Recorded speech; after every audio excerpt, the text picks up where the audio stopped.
might just use where I'm at right there. Okay. That'll work.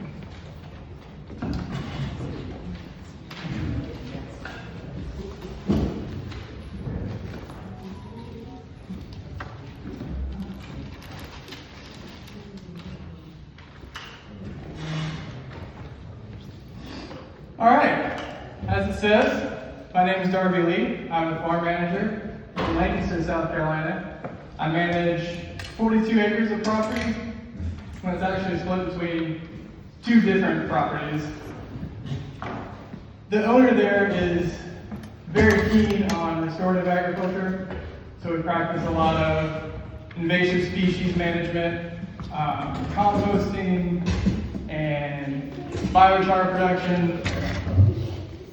And recently, at the beginning of this year, I actually started with a little market garden too. So we'll go through some of this stuff. You have to forgive me, I'm already really nervous.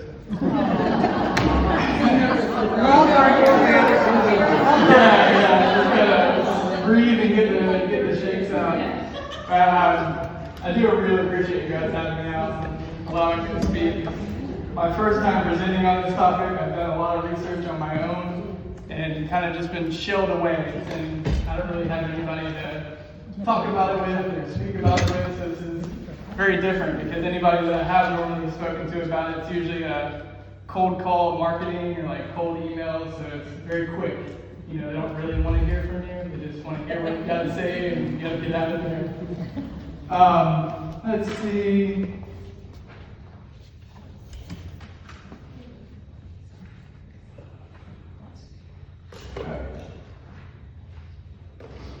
So I do plan to speak for 20 to 30 minutes. We'll take questions at the end. And then I just want to give a brief history of biochar, explain applications of it, how it's produced, and then share how I plan to create biochar on an industrial scale. So who all here is experienced with biochar creation and its uses? 1 in the back, 2, 3, okay. Making charcoal in the old-fashioned way.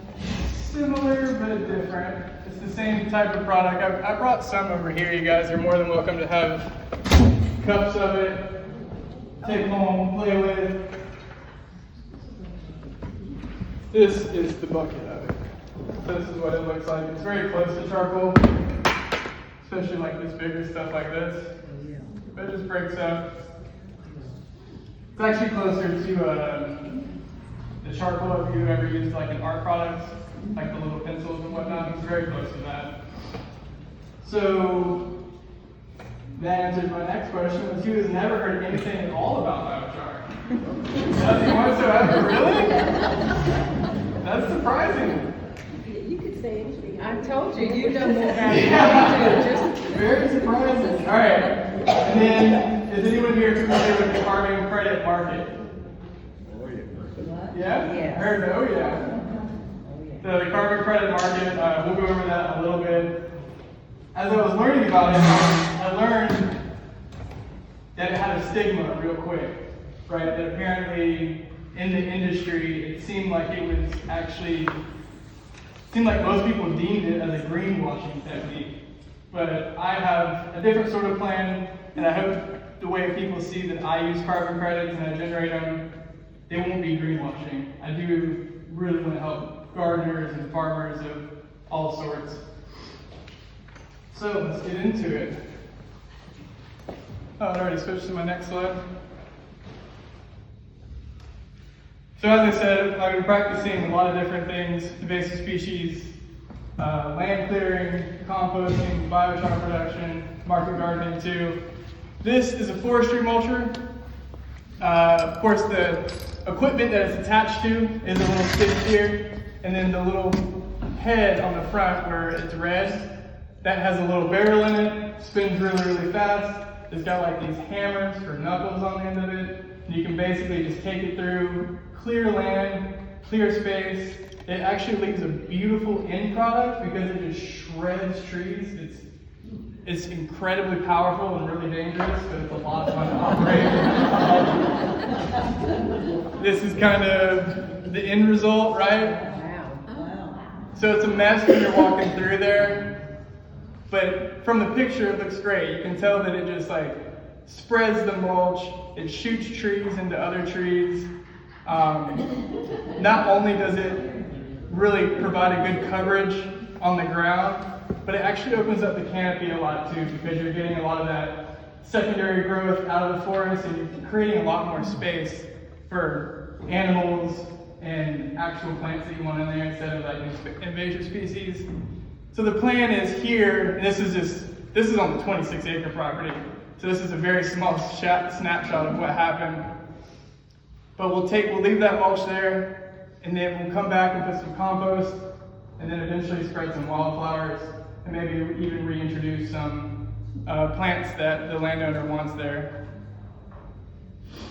Compost, I haven't been just doing it with, a static pile and doing it with food scraps.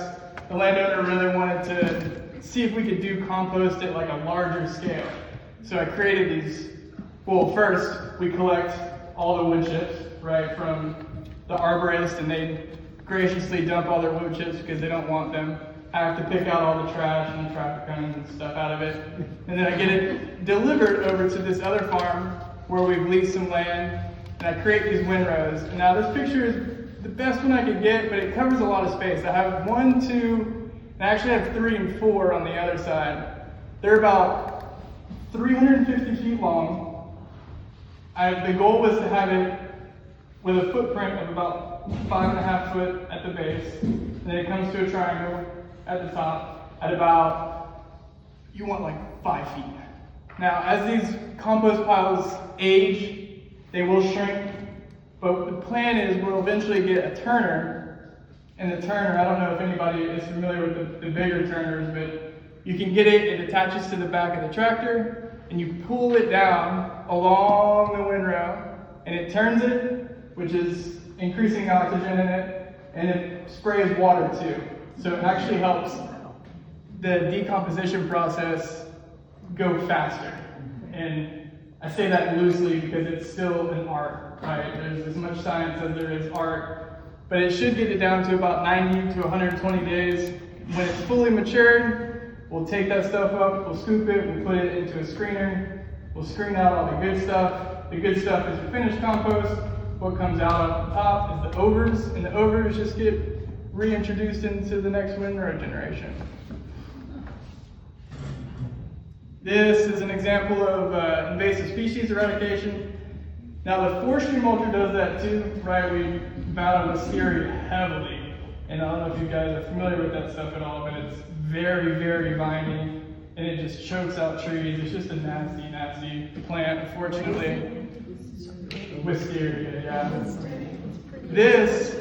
This spot specifically was sweet gum, and it was an old log pile that had rooted, sprouted, and it was just a mess. I think I probably landscaped it, meaning like I just took a brush cutter and cut it down real quick 3 or 4 times in the past year, and those sweet gums just keep coming back up. So the landowner had enough. We got an excavator. I dug out all of that where the clay is at, try to get all the roots, all the sweet gum out of there as possible. Then I tried to grade it back real nice. It looks great in the picture, but there is actually a depreciation there. So beyond this picture, what I've done is filled in all that stuff around the edge, right? And then I transported in about 50 yards of compost, just in that spot alone, and we tilled it in. So now, come springtime, we can do whatever we want there. And hopefully the sweet gum will be officially gone. Part is being a farm manager. It's not just growing plants and taking care of the land, but it's also demoing stuff that doesn't belong on the property anymore. So this was an old pump house that I took down. I loaded it into the trailer and got that thing out of there. And you'll see to the left of the corner, that was my next project. That was a giant magnolia. Big, beautiful magnolia. It was very sad to tear it down, but it had to come down because it was casting shade on my apple trees. So the apple trees have priority over the magnolia. This was the stump that came out. It was absolutely massive. I had no idea how I even got it out of there. It took me 2 days. But use that same excavator and just dig around until I could eventually pop it out of there. I don't know about you guys, but I have never seen a a tree stump with that amount of roots on the bottom of it. It is absurd. So it took me a lot to get in the back of the trailer, loaded it up to the took it to the landfill, and they charge per ton, and they informed me that it was 2,750 pounds. So it was a massive stump. I'm glad it's gone. These are just some pictures of my market gardening over the past year. I had a lot of fun market gardening. I'm sad it's gone. Look at those. Onions and cauliflower. Those are my prized possessions. Those are the cured garlic on the left, and just out the ground on the right. And these are just some simple structures that I used when I was market gardening. Little low caterpillar tunnels. You can see my irrigation lines on the left, and those are my little baby tomato plants. And I eventually use those T-posts to do trellis. And this is the book where it all started. I brought it with me here today. That book is covered in notes. If you guys are interested in biochar after this little presentation, I highly suggest going and picking that up. I probably, in a week, I read it once full through, and then I went back and took notes over it.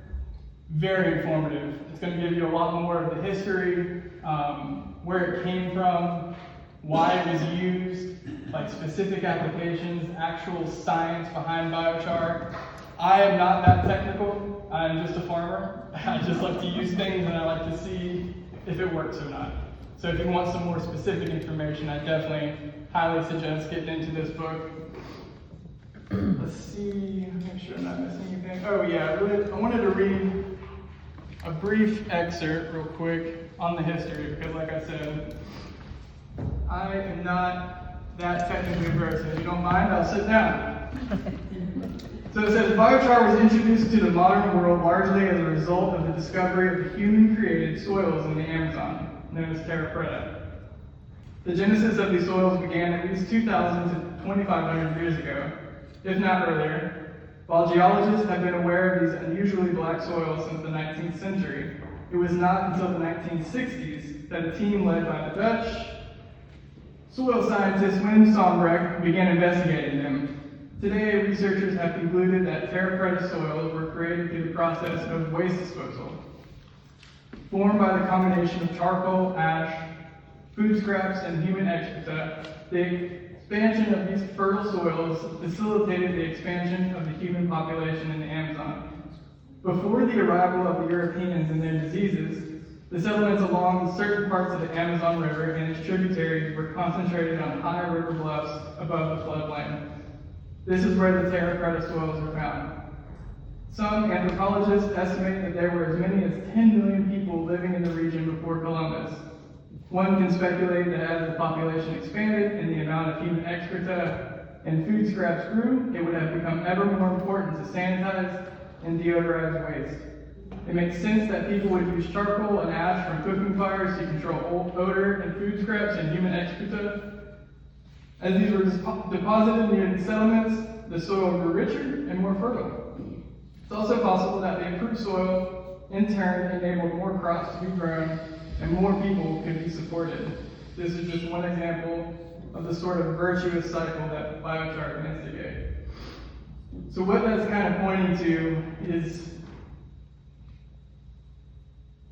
early civilization, it probably did not have the waste management facilities and plumbing that we have nowadays. And there had to be something they used, right? I mean, if there was that amount of people, they were using something. And according to this book and a lot of other research, biochar and charcoal was one of those aspects, which I think is extremely fascinating, especially to know now that even like today, nobody knows what biochar is. How did something like that slip through the cracks?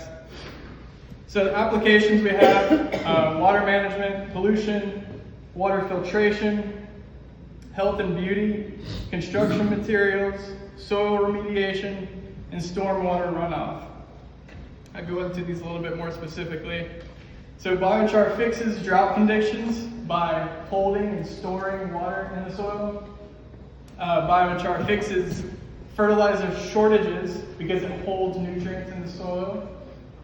Biochar fixes polluted soil because it has the ability to trap heavy metals and other contaminants.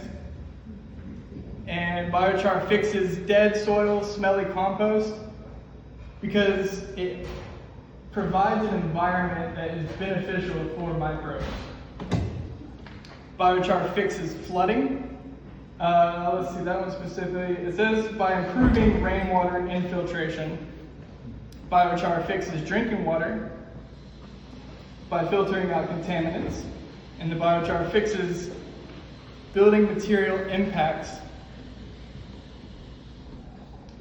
when it's used as a substitute for resource-intensive components like asphalt, concrete, and other building materials. Biochar fixes animal health when used as an animal feed supplement and for manure management and sanitation. That's super important. Biochar fixes forest fires by converting excess fuel loads to water-holding soil. And all that means is forestry services do now use it to go into an area that's overgrown, kind of like similar to the area that I did with the forestry mulcher. And they take all that extra brush, burn it, turn it into biochar, so that's not a fuel when a fire comes through. And they take that biochar, the end product, and actually reapply it to the soil.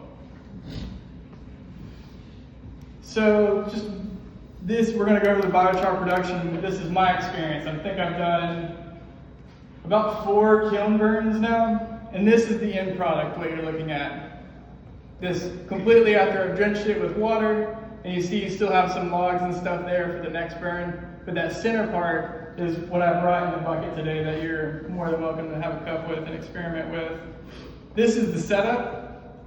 So I have that kiln, and the kiln is positioned on the land in a way, so it sits on the ground. You take a shovel and you seal up the bottom so no oxygen can get in from the bottom. Then it has 2 rings, and then the outside ring sits up above. You can kind of see it on the bottom right there. It sits above the ground just slightly to let air come up and over. The important part being that when you're trying to create biochar, you want to control the temperature and you want to control the oxygen. Oxygen most importantly, because if you allow too much oxygen, you just get an open burn, which turns everything to ash. Ash has value too, but not nearly as much as biochar.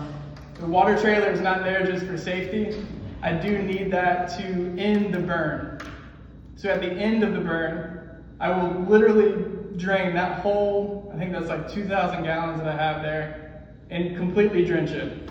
I have experience where I've gotten like halfway through it, the sun's going down, and I'm like, I'm ready to go home. And I come back the next morning, and it's still smoldering in the center, which is no good because that just creates ash. So a whole day's work is still smoldering the day after, and you got ash in the center.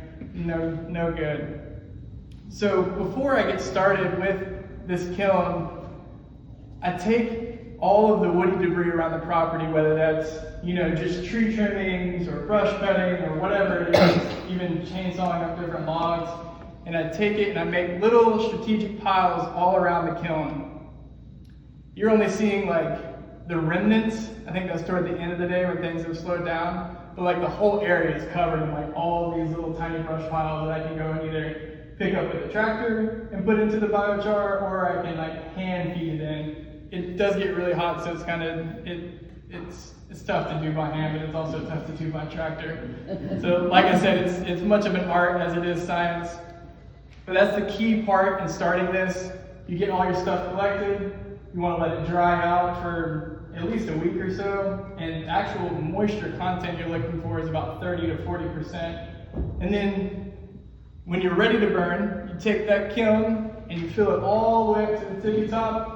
You take a little flame torch or a flame weeder, it's just an attachment you can put on a propane tank, set it ablaze, watch it burn down to about the last quarter or so, and then you just stoke it all day long. Then you just take some little piles, put it in, watch it burn down. Put some more piles in, let it burn down. And then by the end of the day, that's what you get.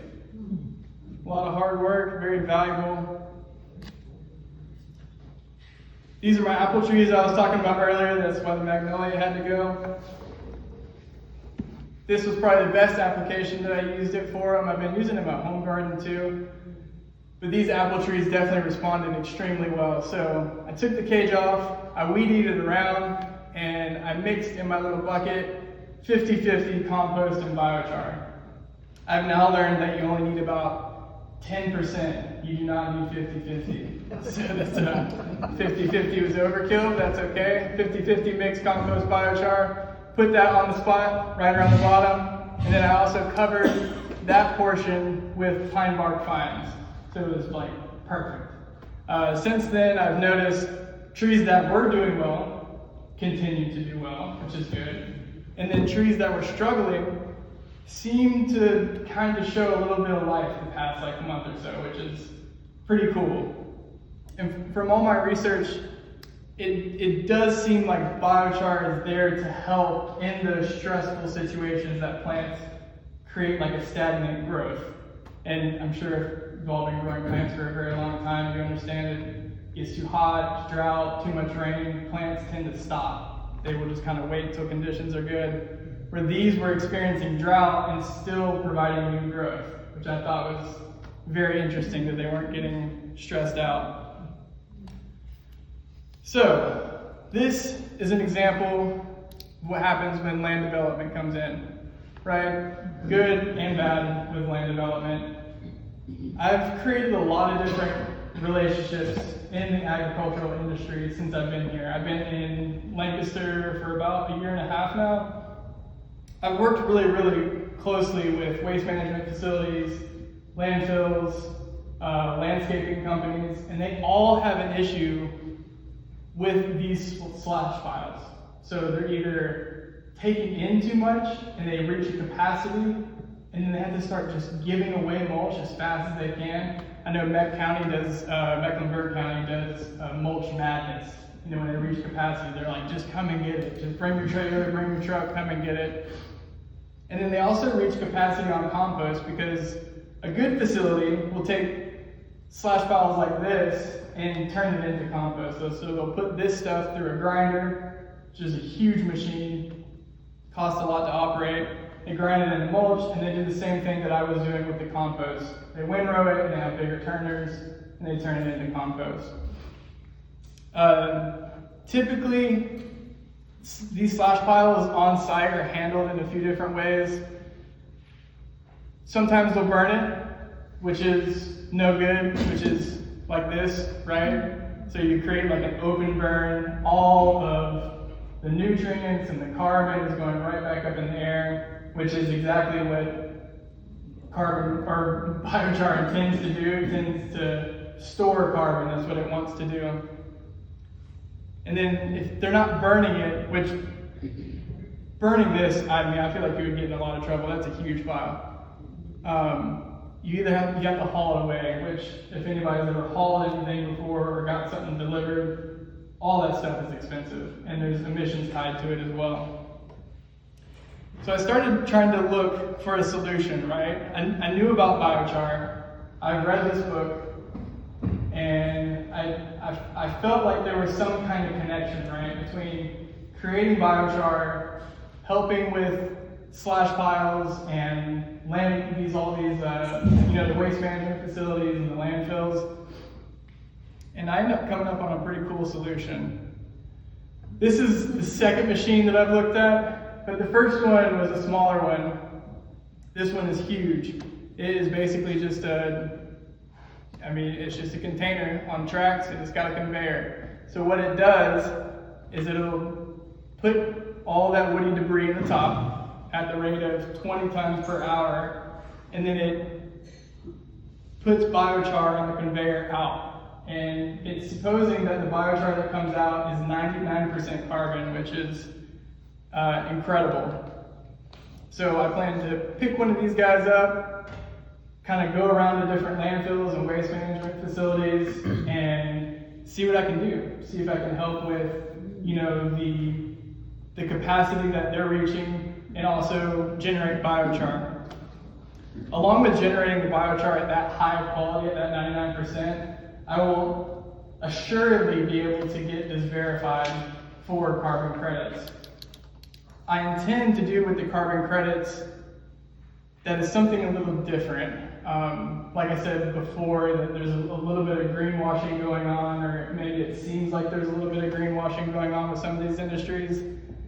So here's my plan. I'm going to charge for the service. I'm going to be able to sell the biochar, and I'll be generating carbon credits. The carbon credits should be able to be utilized, and I'll make it at enough volume that I should be able to subsidize or make free to market gardeners and other small agricultural operations.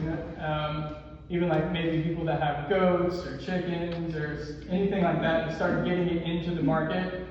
Because the hurdle for small producers, especially having experienced this earlier this year, is it is hard to sell produce at the rate what you need to make money.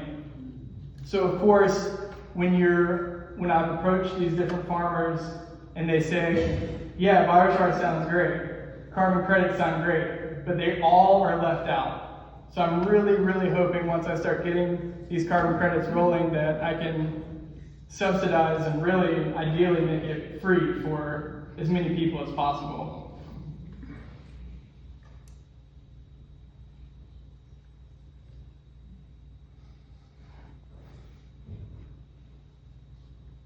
And that's it.